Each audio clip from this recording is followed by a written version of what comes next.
മരണത്തെ ജയിച്ചുയർത്തെഴുന്നേറ്റ് സ്വർഗാതിസ്വർഗത്തിൽ അധിവസിക്കുന്ന യേശുക്രിസ്തുവിൻ്റെ നിസ്തുലമായ നാമത്തിൽ ഞങ്ങളെ കേൾക്കുന്ന എല്ലാവർക്കും സ്നേഹ വന്ദനങ്ങൾ. റിഡക്ഷോ മലയാളം എന്ന യൂട്യൂബ് ചാനലിൽ വന്ന വീഡിയോയ്ക്കുള്ള ഖണ്ഡന പരമ്പരയിലെ മൂന്നാമത്തെ വീഡിയോ ആണ് ഇത്. ഇസ്രായേൽ ഹമാസ് യുദ്ധത്തെക്കുറിച്ചുള്ള റിഡക്ഷോ മലയാളത്തിൻ്റെ ഏകപക്ഷീയമായ വിലാപങ്ങളും തങ്ങൾക്ക് ഉത്തരമില്ലാത്ത ചോദ്യങ്ങൾ വരുമ്പോൾ റിഡക്ഷോ മലയാളം പ്രയോഗിക്കുന്ന ലോജിക്കൽ ഫാലസികളുമാണ് നമ്മൾ ഈ വീഡിയോയിൽ പരിശോധിക്കാൻ പോകുന്നത്. കേരളത്തിലെ എല്ലാ ഇസ്ലാമിസ്റ്റ് ചാനലുകളും ചെയ്യുന്നത് പോലെ ആരിഫ് ഹുസൈനെതിരെ അതിശക്തമായ ആക്രമണം റിഡക്ഷോ മലയാളവും നടത്തുന്നുണ്ട്. ഇറാനെക്കുറിച്ചും അവിടുത്തെ ഇസ്ലാമിക ഭരണകൂടത്തെക്കുറിച്ചും ആരിഫ് ഹുസൈൻ ചോദിക്കുന്ന ചോദ്യങ്ങൾക്ക് കൃത്യമായ മറുപടി പറയാൻ ആരിഫ് ഹുസൈൻ്റെ വിമർശകർക്ക് സാധിക്കുന്നില്ല എന്ന് മല്ലു അനലിസ്റ്റ് തൻ്റെ വീഡിയോയിൽ പറയുന്നുണ്ട്. മല്ലു അനലിസ്റ്റിൻ്റെ വാക്കുകൾ നമുക്ക് കേട്ടു നോക്കാം. ആരിഫ് ഹുസൈൻ തീവ്ര ചിന്താഗതിക്കാരനാണ്, ഇസ്ലാം വിമർശകനാണ്, അതുകൊണ്ട് അയാൾ ഇങ്ങനെയൊക്കെ പറയും, അതൊന്നും മൈൻഡ് ചെയ്യേണ്ട എന്നൊക്കെയുള്ള ഒരു നെഗറ്റീവ് ഉണ്ടാക്കി അയാളുടെ ചോദ്യങ്ങളെ അവഗണിക്കുക എന്നൊരു രീതിയാണ് ഇപ്പോൾ. ആദ്യം അയാളുടെ വാലിഡായ ചോദ്യങ്ങൾക്ക് അതേ രീതിയിൽ മറുപടി കൊടുത്ത് നേരിടാൻ കഴിയുന്നുണ്ടോ എന്ന് നോക്കും. മല്ലു അനലിസ്റ്റിൻ്റെ ഈ വാദം ന്യായമായ ഒന്നാണ്. അദ്ദേഹം ഈ പറയുന്നതിനെ ഖണ്ഡിക്കാൻ റിഡക്ഷോ മലയാളത്തിന് സാധിക്കുന്നില്ല. അതുകൊണ്ട് തന്നെ റിഡക്ഷോ മലയാളം എന്താണ് പകരം പറയുന്നതെന്നറിയാമോ? അതും നമുക്ക് കേട്ടു നോക്കാം. ഇസ്രായേൽ എന്ന രാജ്യം രൂപപ്പെട്ടത് 1948-ലാണ്. അന്ന് തൊട്ട് ഇന്ന് വരെ ഇസ്രായേൽ കൊന്നൊടുക്കിയ അറബ് സ്ത്രീകളുടെ എണ്ണത്തിന് കയ്യും കണക്കില്ല. ആ ഇസ്രായേലിൻ്റെ ഫ്ലാഗ് വെച്ച് ഞാനൊരു സയണിസ്റ്റ് ആണ് എന്ന് പറഞ്ഞുകൊണ്ട് വീഡിയോ ചെയ്യുന്ന ആരിഫ് ഹുസൈനോട് മല്ലു അനലിസ്റ്റിന് യാതൊരു ധാർമ്മിക രോഷവുമില്ല. കഴിഞ്ഞ 2.5 കൊല്ലമായിട്ട് ഇസ്രായേൽ ചെയ്യുന്ന ഗാസയിലുള്ള ജനോസൈഡ് ന്യായീകരിക്കുന്ന വീഡിയോ നിരന്തരം ഇറക്കുന്ന വ്യക്തിയാണ് ആരിഫ് ഹുസൈൻ. ഗാസയിൽ ഏതാണ്ട് 80,000 പേര് മരിച്ചു എന്നതാണ് ഒഫീഷ്യൽ കണക്ക്. ഇതെല്ലാം അണ്ടർ കൗണ്ടഡ് ആണ് എന്നതാണ് ഇൻഡിപെൻഡൻറ്റ് സ്റ്റഡീസ് കാണിക്കുന്നത്. ഡേറ്റകൾ കാണിക്കുന്നത് ഈ മരിച്ചവരിൽ പകുതി പേരും കുട്ടികളും സ്ത്രീകളുമാണ്. ഈ ഒരു ജനോസൈഡിനെ വിളിപ്പിക്കാൻ വേണ്ടി ഇസ്രായേലിൽ പോയി വ്ളോഗ് ചെയ്ത വ്യക്തിയാണ് ആരിഫ് ഹുസൈൻ. അത് ചെയ്യുമ്പോൾ മല്ലു അനലിസ്റ്റിന് യാതൊരു ധാർമ്മിക രോഷവും ഇല്ല. റിഡക്ഷോ മലയാളത്തിൻ്റെ ഈ മറുപടി അടിമുടി ലോജിക്കൽ ഫാലസികൾ നിറഞ്ഞതാണ്. ഒരു വ്യക്തിയുടെ ആശയങ്ങൾ കൊണ്ട് നേരിടാൻ കഴിയാതെ വരുമ്പോൾ അയാളുടെ ആശയങ്ങളെ ആക്രമിക്കുന്നതിന് പകരം അയാളെ തന്നെ ആക്രമിക്കുക എന്നത് ആശയദാരിദ്ര്യം പിടിച്ച ആളുകൾ എക്കാലത്തും ഉപയോഗിക്കുന്ന ഒരു തന്ത്രമാണ്. അപ്പോൾ ഞാൻ പറഞ്ഞല്ലോ, ഇതിനകത്ത് ധാരാളം ലോജിക്കൽ ഫാലസികളുണ്ട്. അതിൽ ഒരു ലോജിക്കൽ ഫാലസിയുടെ പേര് അഡ് ഹോമിനം എന്നാണ്. അതായത് ഒരു വ്യക്തി ഉന്നയിക്കുന്ന വാദങ്ങൾക്കും ചോദ്യങ്ങൾക്കും കൃത്യമായ മറുപടി നൽകുന്നതിന് പകരം ആ വ്യക്തിയുടെ സ്വഭാവത്തെയോ വിശ്വാസങ്ങളെയോ മുൻകാല പ്രവൃത്തികളെയോ ആക്രമിക്കുന്നതാണ് അഡ് ഹോമിനം എന്ന് പറയുന്നത്. ആരിഫ് ഹുസൈൻ ഇറാനെക്കുറിച്ചും അവിടുത്തെ ഇസ്ലാമിക ഭരണകൂടത്തെക്കുറിച്ചും ചോദിച്ച ചോദ്യങ്ങൾക്ക് ഉത്തരം നൽകുന്നതിന് പകരം അയാളെ ഇസ്ലാമോഫോബിക്, സയനിസ്റ്റ് എന്നൊക്കെ വിളിച്ച് അധിക്ഷേപിക്കുന്നത് ഇതിന് കൃത്യമായിട്ടുള്ള ഒരു ഉദാഹരണമാണ്.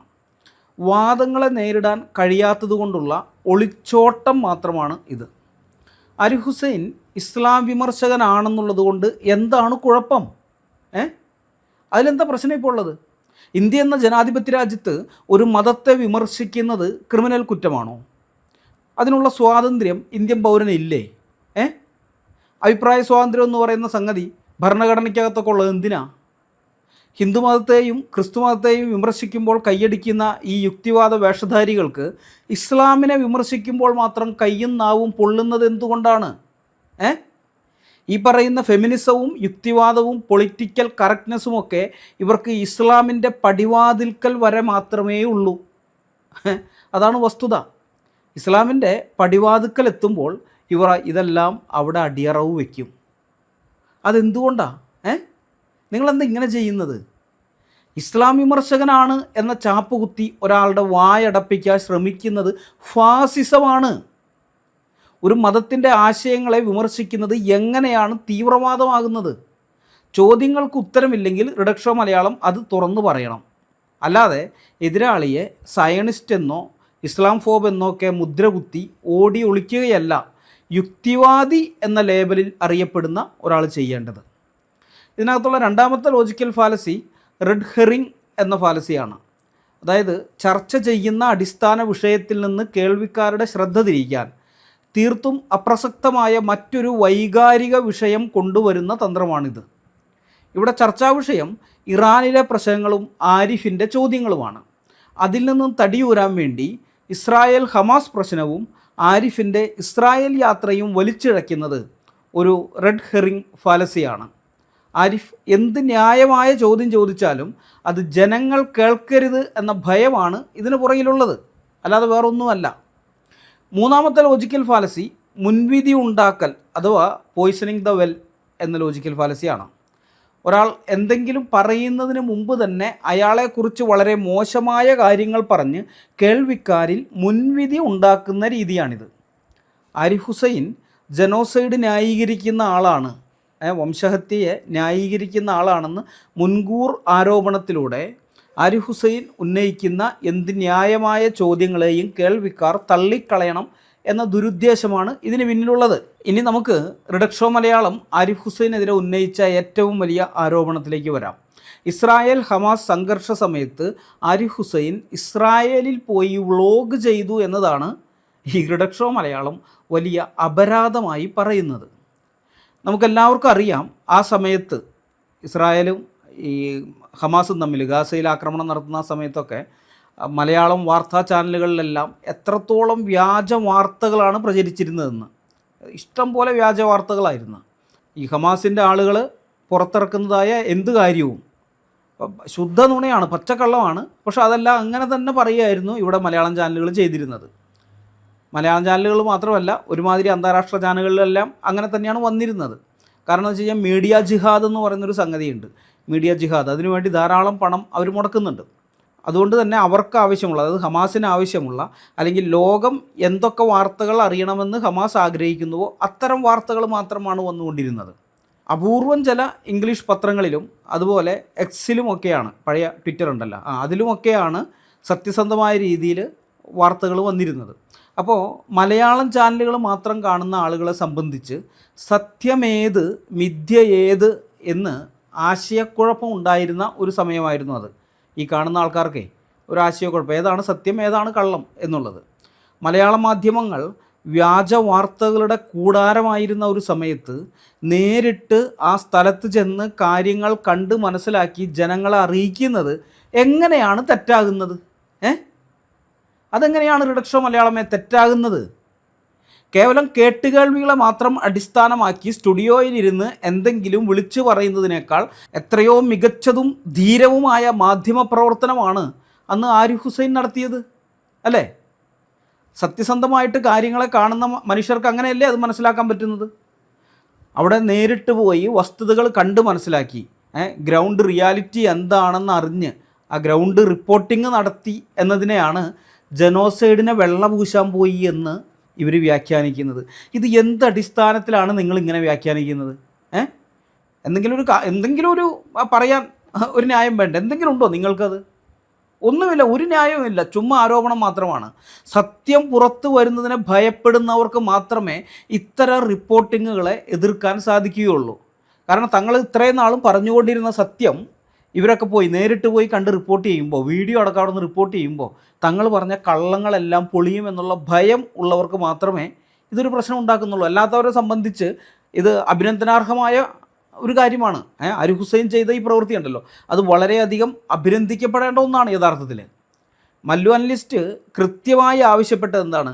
ആരിഫ് ഹുസൈൻ ഉയർത്തുന്ന വാലിഡായ ചോദ്യങ്ങൾക്ക് മറുപടി കൊടുക്കണം എന്നുള്ളതാണ്.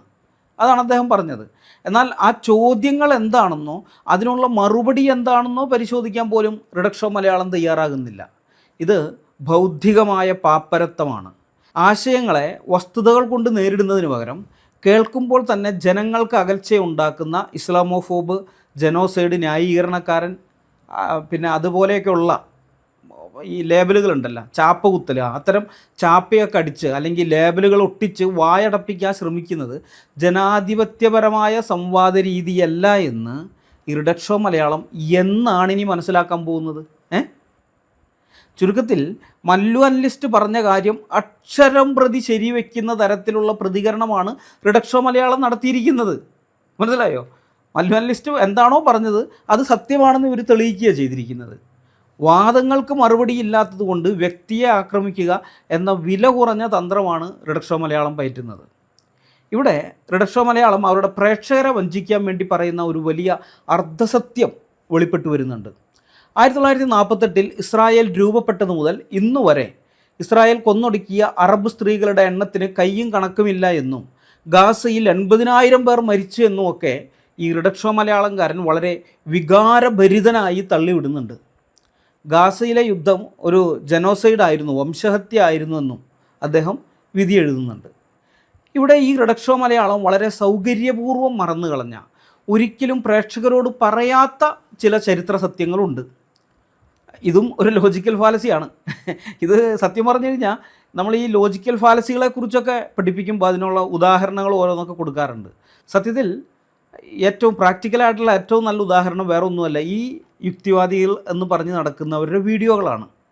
അതിപ്പോൾ രവിചന്ദ്ര സി ആയാലും അതല്ല രാജഗോപാൽ വാകത്താനമായാലും അല്ലെങ്കിൽ അതേപോലത്തേക്ക് എത്ര വലിയ പുള്ളികളായാലും അവരുടെയൊക്കെ വീഡിയോ എടുത്ത് നോക്കിയാൽ മതി. ലോജിക്കൽ ഫാലസികളുടെ അയ്യരുകളിയാണ്. നമ്മൾ പറഞ്ഞത് ഇത് ഇന്ന ലോജിക്കൽ ഫാലസി, അതിന് ഉദാഹരണം ഇപ്പം കാണിച്ചു തരാമെന്ന് പറഞ്ഞിട്ട് ഇവരുടെ ക്ലിപ്പ് കേൾപ്പിച്ചാൽ മതി.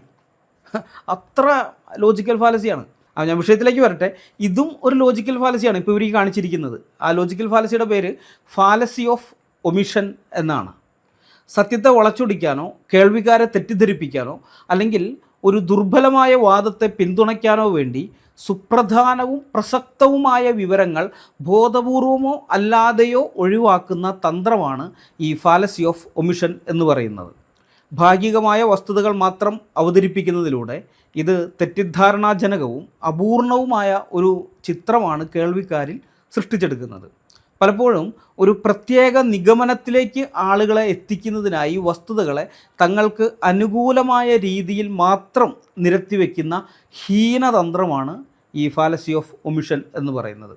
ഇതിൻ്റെ പ്രധാന സവിശേഷതകൾ എന്താണെന്ന് വെച്ചാൽ, ഒന്നാമത്തെ കാര്യം, ഈ പറയുന്ന കാര്യങ്ങളിൽ സത്യമുണ്ടാകും, പറയുന്ന കാര്യങ്ങൾ സത്യമായിരിക്കുമെങ്കിലും അതിനോടൊപ്പമുള്ള മറ്റ് പ്രധാന കാര്യങ്ങൾ മറച്ചുവെക്കും എന്നുള്ളതാണ്. രണ്ടാമത്തേത്, പലപ്പോഴും തങ്ങളുടെ വാദങ്ങൾ ശരിയാണെന്ന് വരുത്തി തീർക്കാൻ ബോധപൂർവം ചെയ്യുന്നതാണിത്, അല്ലാതെ അബദ്ധത്തിൽ നിന്നോ അറിവില്ലായ്മയിൽ നിന്നോ ഉണ്ടാകുന്നതല്ല. മൂന്നാമത്തേത്, വസ്തുതകളുടെ പൂർണ്ണ രൂപം ഈ അനുവാചകർക്ക് നൽകാത്തതുകൊണ്ട് അല്ലെങ്കിൽ പ്രേക്ഷകർക്ക് നൽകാത്തതുകൊണ്ട് കേൾക്കുന്നവർ തെറ്റായ നിഗമനങ്ങളിലെത്തുന്നു എന്നുള്ളതാണ്. എന്ന് വെച്ചാൽ ആളുകളെ മനഃപൂർവ്വം മിസ്ലീഡ് ചെയ്യുന്നു. ഈ ലോജിക്കൽ ഫാലസി നിങ്ങൾക്ക് മനസ്സിലായ സ്ഥിതിക്ക് നമുക്കിനി ഈ റിഡക്ഷോ മലയാളത്തിൻ്റെ വാദത്തിലേക്ക് കടക്കാം. ആദ്യമായി 1948 കാര്യം തന്നെ എടുക്കാം. 1948 ഇസ്രായേൽ എന്ന രാജ്യം ആകാശത്ത് നിന്ന് പൊട്ടിമുളച്ചുണ്ടായതല്ല. ഐക്യരാഷ്ട്രസഭയുടെ വിഭജന പദ്ധതി പ്രകാരം, അതായത് UN പാർട്ടീഷൻ പ്ലാൻ പ്രകാരം ജൂതന്മാർക്കും അറബികൾക്കുമായി ഐക്യരാഷ്ട്രസഭ ആ ഭൂമി പകുത്തു നൽകിയതാണ്. രണ്ടാം ലോക മഹായുദ്ധത്തിന് ശേഷം ധാരാളം പുതിയ രാജ്യങ്ങൾ ലോകത്തുണ്ടായിട്ടുണ്ട്. India, Pakistan, Philippines, Myanmar, Sri Lanka, Indonesia, Jordan, Libya, Sudan, Morocco, Tunisia, Ghana, Malaysia, Nigeria, Somalia, Congo, Cyprus, Algeria, Jamaica, Kenya, Singapore, മാലിദ്വീപ്, Bangladesh, UAE, United Arab Emirates ഉണ്ടല്ലോ, UAE, ഖത്തർ, ബഹ്റൈൻ, സിംബാബ്വെ തുടങ്ങി ധാരാളം രാജ്യങ്ങൾ രണ്ടാം ലോക മഹായുദ്ധത്തിന് ശേഷം ഉണ്ടായതാണ്. അതുപോലെ തന്നെ 20-ാം നൂറ്റാണ്ടിൻ്റെ അവസാനത്തോടെ സോവിയറ്റ് യൂണിയൻ തകർന്നപ്പോൾ പുതിയതായിട്ട് 15 രാജ്യങ്ങളാണ് നിലവിൽ വന്നത്. 1945 ഐക്യരാഷ്ട്രസഭ രൂപീകരിക്കുമ്പോൾ വെറും 51 അംഗരാജ്യങ്ങളെ അതിലുണ്ടായിരുന്നുള്ളൂ, 51 രാജ്യങ്ങൾ. എന്നാൽ ഇന്ന് 81 വർഷം കഴിഞ്ഞ്, 81 വർഷം അല്ലെങ്കിൽ 80 വർഷം കൂട്ടുക, 80 വർഷം കഴിഞ്ഞ് ഇപ്പോൾ 193 അംഗരാജ്യങ്ങളാണ് ഐക്യരാഷ്ട്രസഭയിലുള്ളത്. മനസ്സിലായി? 193, അതായത് 51 നിന്ന് അത് 193 വളർന്നിരിക്കുകയാണ്. അപ്പോൾ ഇതിൽ ഭൂരിഭാഗവും രണ്ടാം ലോക മഹായുദ്ധത്തിന് ശേഷം രൂപീകരിക്കപ്പെട്ട രാജ്യങ്ങളാണ്. ഇങ്ങനെ രൂപീകൃതമായ ഭൂരിഭാഗം രാജ്യങ്ങളും കൊളോണിയൽ ശക്തികളിൽ നിന്നുള്ള സ്വാതന്ത്ര്യ സമരങ്ങളിലൂടെയോ അല്ലെങ്കിൽ ആഭ്യന്തരമായ കരാറുകളിലൂടെയോ ആണ് നിലവിൽ വന്നത്. ഇപ്പോൾ ഇന്ത്യ, പാകിസ്ഥാൻ തുടങ്ങിയ രാജ്യങ്ങൾ ഐക്യരാഷ്ട്രസഭയുടെ വോട്ടെടുപ്പിലൂടെ ഉണ്ടായതല്ല. ബ്രിട്ടീഷ് പാർലമെൻറ്റ് പാസ്സാക്കിയ ഇന്ത്യൻ ഇൻഡിപെൻഡൻസ് ആക്ട് പ്രകാരമാണ് ഇന്ത്യയും പാകിസ്ഥാനും നിലവിൽ വന്നത്. അതായത് അന്നത്തെ ലോകരാജ്യങ്ങൾ മൊത്തം ചേർന്ന് ഇനി ഇവർക്ക് 2 പേർക്കായിട്ട് ഈ സ്ഥലം വിഭജിച്ച് കൊടുക്കാം, ഇന്ത്യ എന്നും പാകിസ്ഥാൻ എന്നും പറഞ്ഞ് 2ആയിട്ട് വിഭജിക്കുക, 2അല്ല 3ആയിട്ട് വിഭജിക്കുന്നുണ്ട്. 2 രാജ്യങ്ങൾ അങ്ങനെ വിഭജിക്കുക എന്നും പറഞ്ഞ് അവർ ചെയ്തതല്ല. ബ്രിട്ടൻ ചെയ്തതാണ്. അതായത് യൂറോപ്പിലെ ഒരു ഭരണാധികാരി തീരുമാനിച്ചു ഇതങ്ങോട്ട് വിഭജിച്ചു കൊടുക്കുക. അതിൻ്റെ ഫലമായിട്ട് ഇന്ത്യയും പാകിസ്ഥാൻ 2 രാജ്യങ്ങളും നിലവിൽ വന്നു. ഇതേപോലെ തന്നെയാണ് മിക്ക ആഫ്രിക്കൻ രാജ്യങ്ങളും ഇതേപോലെ തന്നെയാണ് തങ്ങളുടെ കൊളോണിയൽ ഭരണാധികാരികളുടെ ആഗ്രഹപ്രകാരം അല്ലെങ്കിൽ അവരുമായിട്ട് നടത്തിയ കരാറുകളിലൂടെയാണ് സ്വതന്ത്ര രാജ്യങ്ങളായിട്ട് മാറിയത്.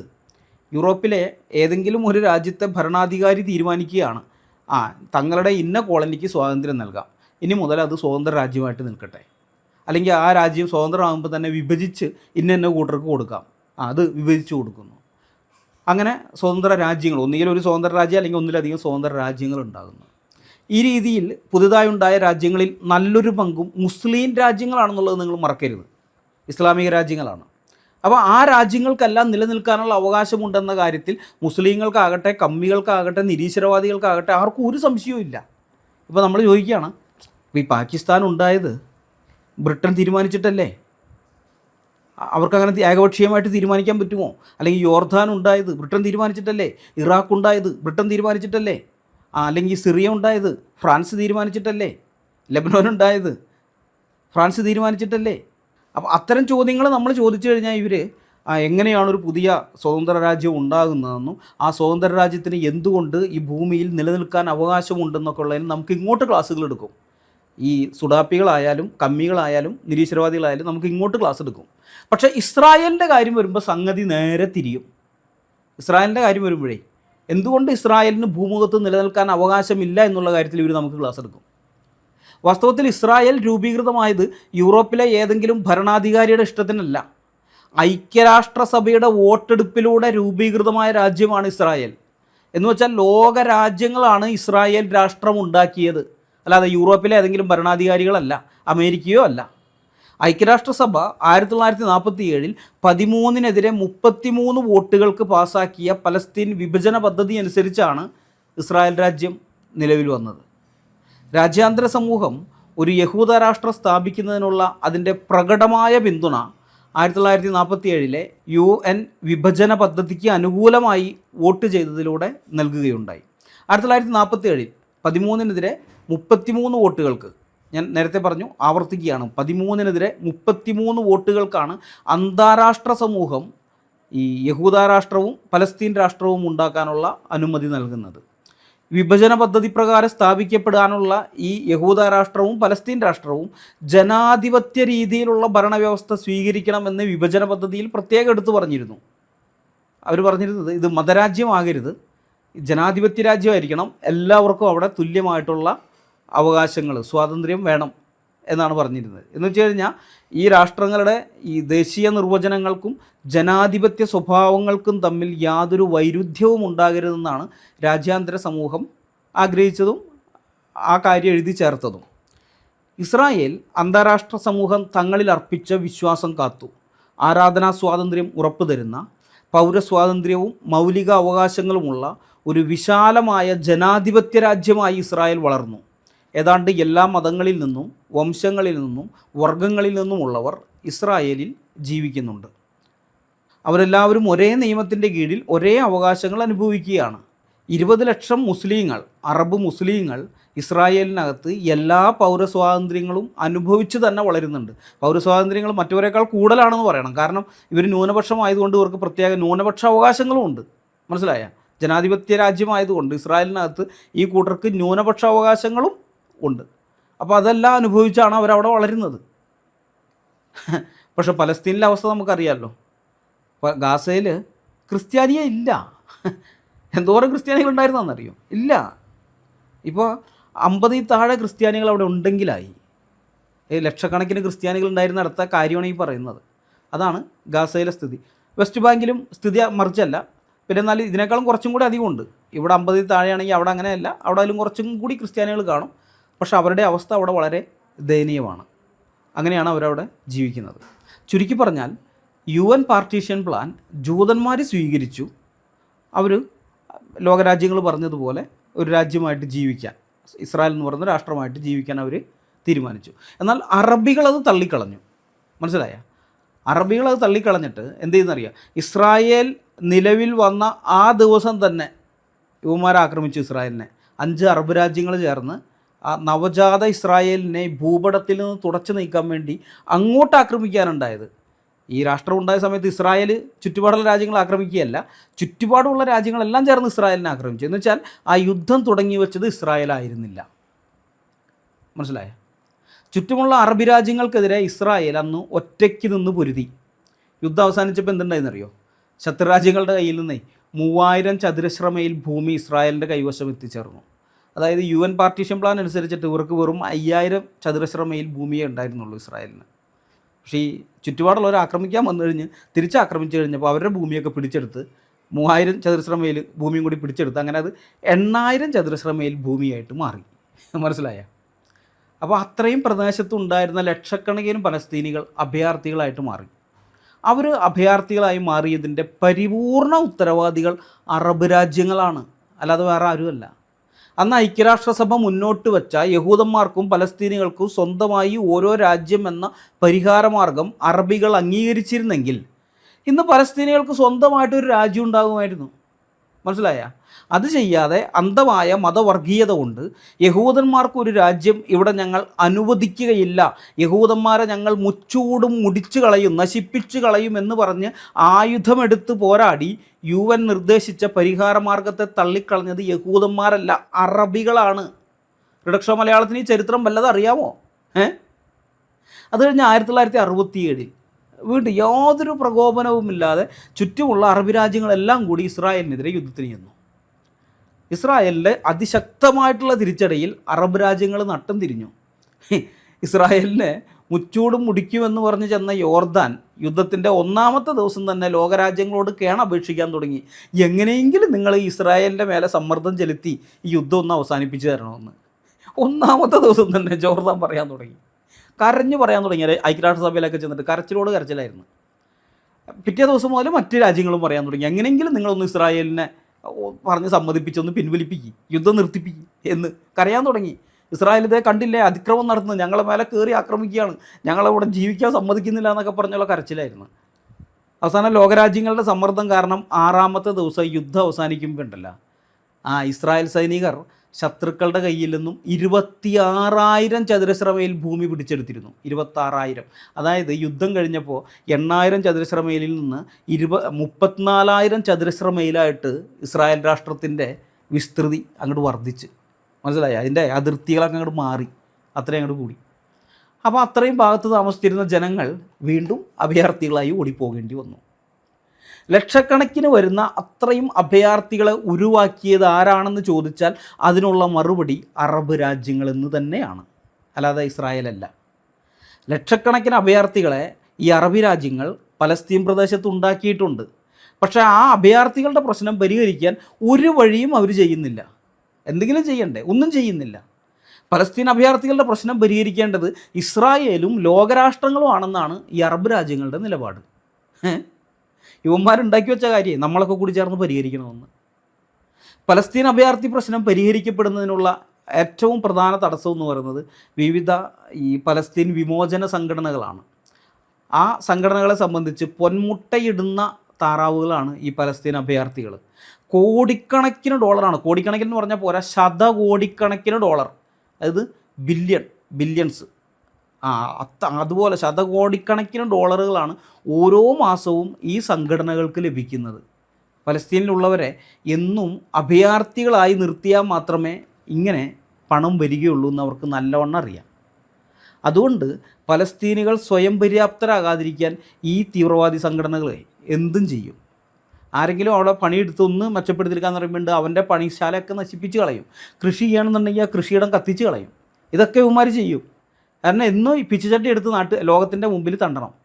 അതിനുവേണ്ടി ഇവിടെ കുറേ ദരിദ്രരെ ഉണ്ടാക്കി വയ്ക്കണം. മനസ്സിലായ? അതുകൊണ്ട് ഇവർ ചെയ്യുന്ന പരിപാടിയത്. ഇനി നമുക്ക് ഇപ്പോഴത്തെ ഗാസ യുദ്ധത്തിലേക്ക് വരാം.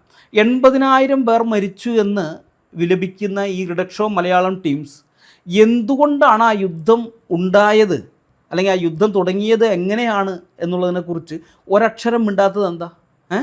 ഇതാണ് ഞാൻ പറഞ്ഞത് ഫാലസി ഓഫ് ഒമിഷൻ എന്ന് പറഞ്ഞത്. ആ പ്രധാനപ്പെട്ട കാര്യങ്ങളുണ്ടല്ലോ അതൊക്കെ ഒമിറ്റ് ചെയ്ത് കളയും. മനസ്സിലായി? അതൊന്നും ഇതിലേക്ക് എടുക്കുകയില്ല. ഇവരുടെ വർത്തമാനം കേട്ടാൽ തോന്നും ഇസ്രായേൽ ചുമ്മാ അങ്ങോട്ട് പോയി ഗാസയെ ആക്രമിച്ച് 80,000 പേരെ കൊന്നു. അങ്ങനെയായിരുന്നോ? റിഡക്ഷോ മലയാളത്തിനോട് ഒന്ന് ചോദിക്കട്ടെ, നിങ്ങളുടെ വീടിൻ്റെ ചുമരിൽ തൂക്കിയിട്ടിരിക്കുന്ന, ഇപ്പോഴല്ല 2023 തൂക്കിയിട്ടിരുന്ന കലണ്ടറിൽ ഒക്ടോബർ 7 എന്ന് പറഞ്ഞൊരു ദിവസം ഉണ്ടായിരുന്നോ? ഒക്ടോബർ 7 എന്ന് പറഞ്ഞിട്ടൊരു ദിവസം? ഒരു സ്വതന്ത്ര പരമാധികാര രാജ്യത്തിനകത്തേക്ക് പാഞ്ഞു കയറി നിരായുധരായ 1200ഓളം ജൂതന്മാരെ വെടിവെച്ചും വെട്ടിനുറുക്കിയും ചുട്ടുകരിച്ചും കൊന്നൊടുക്കിയത് ആരാ? റിഡക്ഷോ മലയാളത്തിന് വല്ലതും അറിയാമോ അതിനെക്കുറിച്ച്? ആരാ? സ്ത്രീകളെ കൂട്ടബലാത്സംഗം ചെയ്ത് നഗ്നരാക്കി പിക്കപ്പ് വാനിൻ്റെ പുറകിലിട്ട് ഗാസയിലെ തെരുവുകളിലൂടെ ആഹ്ലാദ പ്രകടനം നടത്തിയത് ആരാ? 250ഓളം പേരെ ബന്ദികളാക്കി ഗാസയിലേക്ക് കൊണ്ടുപോയതാരാ? ഇവരവിടെ ചെന്ന് കൊന്നുകളഞ്ഞ ആൾക്കാരുണ്ടല്ലോ, ആ കൊല്ലപ്പെട്ട ജൂതന്മാരുടെ ശവശരീരം വരെ ബന്ദികളാക്കി ഗാസയിലേക്ക് കൊണ്ടുപോയത് ആരാ? ഇസ്രായേൽ തിരിച്ചടിക്കുമ്പോൾ മാത്രമാണോ ഈ റിഡക്ഷോ മലയാളത്തിനെ സംബന്ധിച്ച് ചരിത്രം ആരംഭിക്കുന്നത്? ചരിത്രം പറയുമ്പോഴേ ഇസ്രായേൽ അടിക്കാൻ തുടങ്ങിയ കാലം മുതലല്ല, അതിനു മുമ്പ് എന്തുകൊണ്ട് ഇസ്രായേൽ ആക്രമിച്ചു എന്നുള്ള കാര്യം കൂടി പറയണം. മനസ്സിലായ? ഗാസയിൽ നിരപരാധികളായ സ്ത്രീകളും കുട്ടികളും കൊല്ലപ്പെടുന്നുണ്ട്, അവർ മരിക്കുന്നുണ്ടെന്നുള്ളൊരു സങ്കടകരമായ യാഥാർത്ഥ്യമാണ്. നമ്മളത് അംഗീകരിക്കുന്നു. അതുകൊണ്ട് ഒരു യുദ്ധവും ആഘോഷിക്കപ്പെടേണ്ടതല്ല, അത് ഞങ്ങൾക്കറിയാം. പക്ഷെ ആ മരണങ്ങളുടെ യഥാർത്ഥ ഉത്തരവാദി ആരാണ്? അതെന്താ മിണ്ടാത്ത? അതിനെപ്പറ്റി എന്താ നിങ്ങളൊന്നും പറയാത്തത്? ഹമാസ് എന്ന ഇസ്ലാമിക ഭീകരവാദ സംഘടനയുടെ ഔദ്യോഗിക ചാർട്ടർ തന്നെ ഇസ്രായേലിനെയും ലോകത്തെ മുഴുവൻ യഹൂദന്മാരെയും, ഇസ്രായേലിലെ മാത്രമല്ല ലോകത്തുള്ള മുഴുവൻ ജൂതന്മാരെയും ഉന്മൂലനം ചെയ്യുക എന്നുള്ളതാണ്. അവരുടെ ചാർട്ടറിൽ അത് എഴുതി വെച്ചിട്ടുണ്ട്. ഹദീസിൽ നിന്ന് ഉദ്ധരിച്ചുകൊണ്ടേ അവസാനത്തെ യഹൂദനെയും കൊല്ലുന്നത് വരെ ലോകം അവസാനിക്കില്ല എന്നുള്ള കാര്യം അവരുടെ ചാർട്ടറിൽ എഴുതി വെച്ചിരിക്കുന്നതാണ്. ആ ഹമാസ് ഒരു പരമാധികാര രാഷ്ട്രത്തിന് നേരെ റോക്കറ്റുകൾ അയക്കുകയും ഭീകരാക്രമണം നടത്തുകയും ചെയ്ത ശേഷം തിരിച്ചടി ഭയന്ന് എവിടെയാണ് ഒളിച്ചിരിക്കുന്നത്? അവന്മാരെവിടെ ഒളിച്ചിരിക്കുക? ഗാസയിലെ ആശുപത്രികൾക്ക് കീഴെ, സ്കൂളുകൾക്ക് കീഴെ, ജനവാസ കേന്ദ്രങ്ങൾക്ക് കീഴെ, അഭയാർത്ഥി ക്യാമ്പുകൾക്ക് കീഴെ, അവിടെ പോയിട്ടാണ്, അവിടെയൊക്കെ ടണലുണ്ടാക്കി അതിൻ്റെ കീഴെ പോയിട്ട് ഒളിച്ചിരിക്കും. അപ്പോൾ ആ ഭീകരന്മാരെ ഇല്ലാതാക്കാൻ ഇസ്രായേൽ സൈന്യം ശ്രമിക്കുമ്പോൾ അതിൻ്റെ മുകളിലുള്ള സ്ത്രീകളും കുട്ടികളും കൊല്ലപ്പെടും. ആ സ്ത്രീകളെയും കുട്ടികളെയും കൊല്ലണ്ട എന്ന് കരുതി ആ ഭീകരന്മാരെ വെറുതെ വിട്ടാൽ നാളെ അവർ വീണ്ടും ഇസ്രായേലിലെ സ്ത്രീകളെയും കുട്ടികളെയും കൊല്ലും. അപ്പോൾ ഇസ്രായേലിനറിയാം എങ്ങനെയായാലും മനുഷ്യജീവൻ നഷ്ടപ്പെടും എന്നുള്ളത് ഉറപ്പാണ്. ഞങ്ങളിപ്പോൾ ഈ ഭീകരന്മാരെ കൊല്ലാൻ പോവുകയാണെങ്കിൽ ഭീകരന്മാർ മാത്രമല്ല അതിൻ്റെ മുകളിലുള്ള ആ കെട്ടിടങ്ങളിലുള്ള സ്ത്രീകളും കുട്ടികളും കൊല്ലപ്പെടും. ഇനി ഞങ്ങളിവരെ ആ സ്ത്രീകളെയും കുട്ടികളെയും ജീവനെ ഓർത്തിട്ട് ഇവരെ കൊല്ലാതെ വിട്ടാൽ ഇവർ ഞങ്ങളുടെ സ്ത്രീകളുടെയും കുട്ടികളെയും കൊല്ലും. അപ്പോൾ എങ്ങനെയായാലും മനുഷ്യജീവൻ രക്ഷപ്പെടും. അപ്പോൾ പിന്നെ സ്വന്തം വീട്ടിലെ അല്ലെങ്കിൽ സ്വന്തം നാട്ടിലെ സ്ത്രീകളുടെയും കുട്ടികളുടെയും ജീവൻ പോകാതിരിക്കാൻ ഇസ്രായേൽ സൈനികർ എന്ത് ചെയ്യാണ്? അപ്പുറത്തുള്ളവരെ ഇല്ലാതാക്കുകയാണ്. മനസ്സിലായ? ആ ഭീകരന്മാരെ ഇല്ലാതാക്കാൻ ശ്രമിക്കുമ്പോൾ അതിൻ്റെ ഫലം ഗാസയിലെ സ്ത്രീകളും കുട്ടികളും കൊല്ലപ്പെടുമെന്നുള്ളതാണ്. അതിൻ്റെ പരിപൂർണ ഉത്തരവാദികൾ പലസ്തീനികൾ തന്നെയാണ്, അല്ലാതെ ഇസ്രായേൽ അല്ല. ഹമാസാണെന്നല്ല ഞാൻ പറയുന്നത്, പലസ്തീനികൾ തന്നെയാണ്. കാരണം ഈ പലസ്തീനികളാണ് ഹമാസിനെ തിരഞ്ഞെടുത്തത്. മനസ്സിലായോ? സ്വന്തം ജനതയെ മനുഷ്യകവചമായി ഉപയോഗിക്കുന്ന ലോകത്തിലെ 2 ഭരണകൂടങ്ങളിൽ ഒന്ന് ഹമാസാണ്. മറ്റേത് ഈ ഹമാസിൻ്റെ സ്പോൺസറായ ഇറാനാണ് കേട്ടോ. സ്പോൺസറും പിന്നെ ഇവന്മാരും അതിൻ്റെ പ്രോക്സിയും. അപ്പോൾ ആ ഹമാസിനെ ഇലക്ഷനിൽ തിരഞ്ഞെടുത്തത് ഗാസയിലെ ആളുകളാണ്.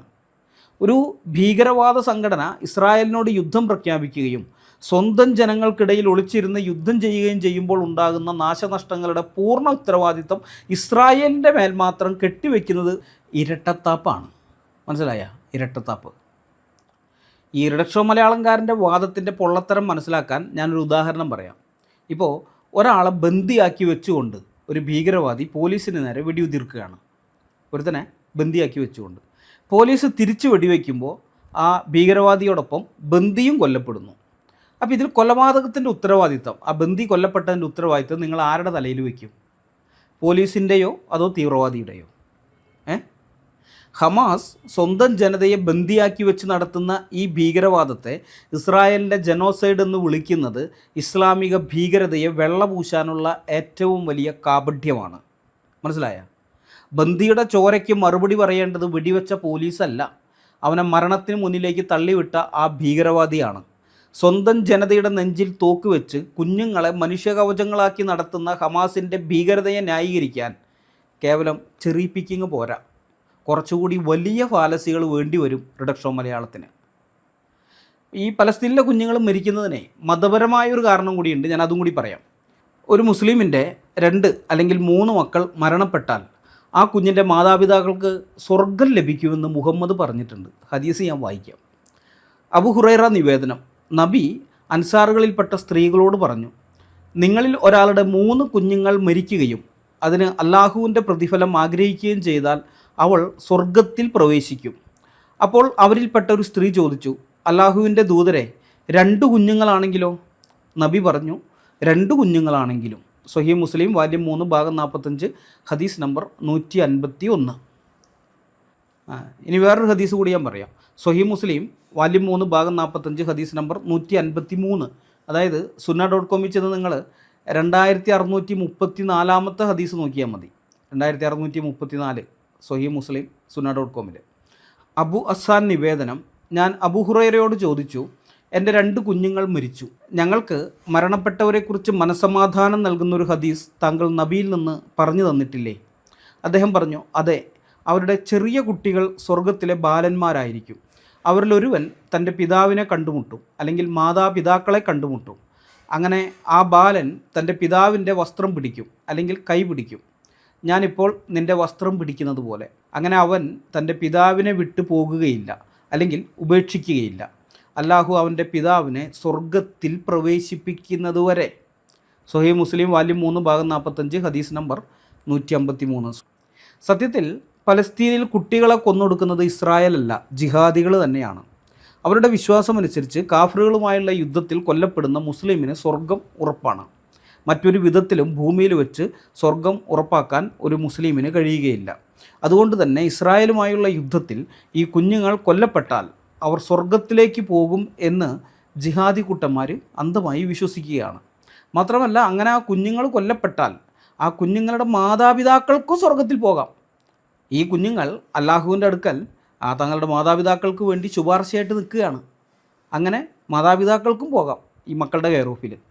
ഇനി തീർന്നില്ല, ഇത് മാത്രമല്ല, അടുത്തതുകൊണ്ട് ഈ മരണമടഞ്ഞ കുഞ്ഞുങ്ങളുടെ പടം കാണിച്ച് ലോകത്തിൻ്റെ മനസാക്ഷി ഇസ്രായേലിന് നേരെ തിരിക്കാം. അതൊന്ന്. രണ്ടാമത്, ആ പിള്ളേരുടെ പടം കാണിച്ച് തെണ്ടുകയും ചെയ്യാം, ലോകത്തിൻ്റെ മുമ്പിൽ തെണ്ടുകയും ചെയ്യാം. അങ്ങനെ കുറേ ബില്യൺസ് കിട്ടും, $1 ബില്യൺ കിട്ടുകയും ചെയ്യും. അപ്പോൾ ഒരു വെടിക്ക് 4 പക്ഷി. 1 പക്ഷിയോ 2 പക്ഷിയോ 3 പക്ഷിയോ എന്നല്ല, 4 പക്ഷി. അപ്പോൾ ഇതുകൊണ്ട് തന്നെയാണ് തങ്ങളുടെ കുഞ്ഞുങ്ങളെ കൊലയ്ക്ക് കൊടുക്കാൻ യാതൊരു മടിയും അവരുടെ മാതാപിതാക്കൾക്കോ അല്ലെങ്കിൽ പലസ്തീനു വേണ്ടി പോരാടുന്നു എന്ന് അവകാശപ്പെടുന്നോ തീവ്രവാദികൾക്കോ ഇല്ലാത്തത്. മനസ്സിലായേ? ഇതാണ് അതിൻ്റെ കാരണം. മരണത്തെ ആഘോഷമാക്കുന്ന ഒരു പ്രത്യയശാസ്ത്രത്തെ വെള്ളപൂശാൻ സ്വന്തം ജീവനും രാജ്യത്തിനും വേണ്ടി പോരാടുന്നവരെ പ്രതിക്കൂട്ടിലാക്കുന്ന റിഡക്ഷോ മലയാളത്തിൻ്റെ കാപട്യത്തിന് ഒരൊറ്റ പേരേയുള്ളൂ: ഭീകരവാദത്തിൻ്റെ PR വർക്ക്. അതാണ് റിഡക്ഷോ മലയാളം ചെയ്യുന്നത്. ഭീകരവാദത്തിന് അവർ PR വർക്ക് ചെയ്യുകയാണ്. കുഞ്ഞുങ്ങളുടെ ശവശരീരങ്ങൾ കാണിച്ച് വിലപേശുന്ന ഭീകരതയെ ന്യായീകരിക്കുന്നവർ ആദ്യം പഠിക്കേണ്ടത് മനുഷ്യത്വം എന്നാൽ എന്താണെന്നാണ്, അല്ലാതെ അന്ധമായ ഇസ്രായേൽ വിരോധമല്ല. ഏതായാലും പലസ്തീനികളുടെ ഈ അന്ധവിശ്വാസം കാരണം അവർ അവരുടെ കുഞ്ഞുങ്ങളുടെ കൈകളിൽ ചെറുപ്രായത്തിലെ തന്നെ തോക്കുകളും കത്തികളുമാണ് കൊടുക്കുന്നത്. അതൊക്കെ അഭിമാനത്തോടെ അവർ വീഡിയോകളാക്കി യൂട്യൂബിൽ അപ്ലോഡ് ചെയ്തിട്ടുമുണ്ട്. കഴിഞ്ഞ വീഡിയോയിൽ ഞാനത് കുറേ കാണിച്ചു, അതുകൊണ്ട് ഞാനിപ്പോൾ ഇതിൽ കാണിക്കുന്നില്ല. ഇറാനിലെ കുഞ്ഞുങ്ങളുടെ കയ്യിൽ തോക്ക് കൊടുത്ത് 12 വയസ്സുള്ള പിള്ളേരെ തോക്ക് കൊടുത്ത് യുദ്ധത്തിന് വിടുന്ന കാര്യം പറഞ്ഞുള്ള വീഡിയോ ഉണ്ടല്ലോ. ആ വീഡിയോയിൽ ഇത് വിശദമായി ഞാൻ പറഞ്ഞിട്ടുള്ളതുകൊണ്ടും അതിനകത്ത് കുറേ ക്ലിപ്പുകൾ കാണിച്ചിട്ടുള്ളത് കൊണ്ടും ഞാനിപ്പോൾ ഇതിനകത്ത് കാണിക്കുന്നില്ല. അപ്പോൾ ഈ കുഞ്ഞുങ്ങളെ മുന്നിൽ നിർത്തി ഒളിച്ചിരുന്ന് യുദ്ധം ചെയ്യുന്നവരോടല്ല, അതിനെതിരെ പോരാടുന്നവരോട് മനുഷ്യാവകാശം പ്രസംഗിക്കുന്ന റിഡക്ഷോ മലയാളത്തിൻ്റെ ഇരട്ടത്താപ്പിന് യോജിച്ച പേരുകൾ സത്യം പറഞ്ഞാൽ മലയാളത്തിലില്ല. ആ ഇരട്ടത്താപ്പിനെ യോജിച്ച പേരില്ല, വേറെ പുതിയ പേരുകൾ നമ്മൾ കണ്ടുപിടിക്കേണ്ടി വരും. അവർ ചെയ്യുന്ന പ്രവൃത്തിക്ക് പേരുണ്ട്, അത് പറഞ്ഞല്ലോ ഭീകരവാദത്തിൻ്റെ PR വർക്കാണ്.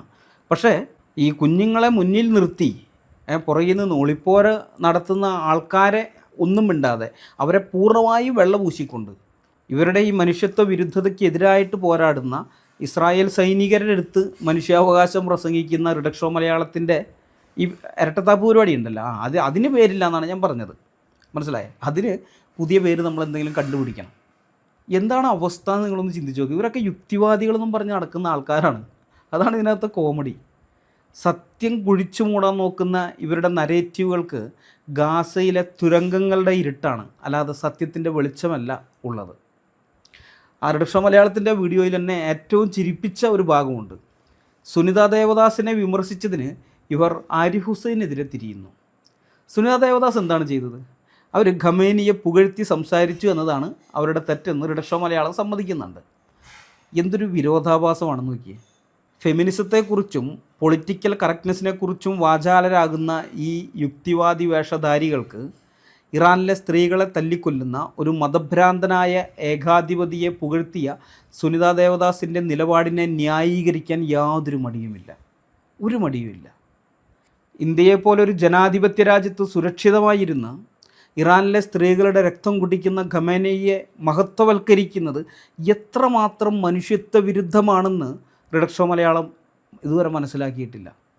ഒരു യഥാർത്ഥ ഫെമിനിസ്റ്റ് ഒരിക്കലും ഒരു ഇസ്ലാമിക തിയോക്രസിയെ പിന്തുണയ്ക്കില്ല. കാരണം ഫെമിനിസവും ഇസ്ലാമിക ഏകാധിപത്യവും പരസ്പരം ഘടകവിരുദ്ധമായിട്ട് നിൽക്കുന്നതാണ്, ഒരിക്കലും യോജിക്കില്ല. അതുകൊണ്ട് തന്നെ പിന്തുണയ്ക്കാൻ പറ്റില്ല. ചുരുക്കി പറഞ്ഞാൽ റിഡക്ഷ മലയാളം ഇവിടെ ചെയ്യുന്നത് യുക്തിവാദത്തിൻ്റെയും പുരോഗമനത്തിൻ്റെയും മുഖം മൂടി അണിഞ്ഞുകൊണ്ട് ഇസ്ലാമിക ഭീകരതയ്ക്കും ഏകാധിപത്യത്തിനും കുടപിടിക്കുകയാണ്. ഇറാനിലെ സ്ത്രീകളെ അടിച്ചമർത്തുന്ന ഇസ്ലാമിക ഭരണകൂടത്തെ വിദ്യാഭ്യാസ കണക്കുകൾ വെച്ച് വെള്ളപൂശാനും ഗാസയിൽ സ്വന്തം കുഞ്ഞുങ്ങളെ മനുഷ്യകവചങ്ങളാക്കുന്ന ഹമാസിനെ ന്യായീകരിക്കാനും ഇവർക്ക് യാതൊരു മടിയുമില്ല. ആരിഫ് ഹുസൈനെ പോലെ ഇവർക്ക് വിഷമമുണ്ടാക്കുന്ന ചോദ്യങ്ങൾ ചോദിക്കുന്നവരെ ആശയപരമായി നേരിടാൻ കഴിയാതെ വരുമ്പോൾ അവരെ വ്യക്തിഹത്യ നടത്തിയും അന്ധമായ ഇസ്രായേൽ വിരോധം കുത്തിവെച്ചും ജനങ്ങളുടെ കണ്ണിൽ പൊടിയിടാമെന്നാണ് ഇവർ കരുതുന്നത്. അതെല്ലാം വെറും വ്യാമോഹം മാത്രമാണ്. ഈ വീഡിയോ ഞാൻ ഇവിടെ അവസാനിപ്പിക്കുകയാണ്. അടുത്ത വീഡിയോയുമായി വരുന്നതുവരെ നമ്മളെല്ലാവരെയും കർത്താവായ യേശു ക്രിസ്തു കാത്തു സൂക്ഷിക്കുമാറാകട്ടെ. അവിടുത്തെ വിലയേറിയ നാമം മാത്രം എന്നും എന്നേക്കും വാഴ്ത്തപ്പെടുമാറാകട്ടെ. ആമേൻ.